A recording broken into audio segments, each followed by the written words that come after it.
মাঝে, মাঝে আমাদেরকে নির্বাসিত হওয়া দরকার। তো আমি স্বপ্নরাজ নতুন বৎসর ২০২৬ বাংলার পথে প্রান্তরে নির্বাসিত হয়েছি। তো আজকে প্রথম দিন আমি রাত্রি যাপনে ছিলাম আমাদের তাহিরপুরের সেই বিখ্যাত বাংলাদেশের সবচেয়ে বড় শিমুল বাগানে মধ্যে আমি রাত্রি যাপনে ছিলাম।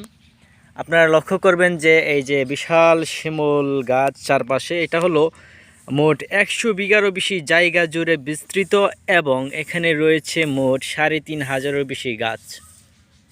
বন্ধুরা, আপনারা লক্ষ্য করছেন শিমুলের ডালে ডালে কিন্তু শিমুলের কলি চলে এসেছে।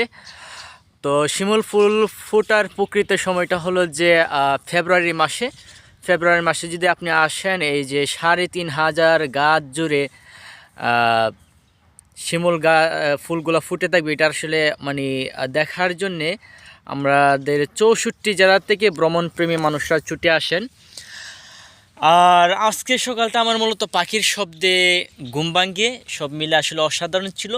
এবং পাশেই রয়েছে জাদুকাটা নদী, এবং এখন আমি হেঁটে চলে যাব বর্ষরা হয়ে নীলাদ্রি লেক হয়ে ভারতের মেঘালয় পাহাড় ঘেঁষে হাঁটতে হাঁটতে পাহাড়ি মানুষদের দেখে দেখে আমি নেত্রকোনার উদ্দেশ্যে হাঁটব।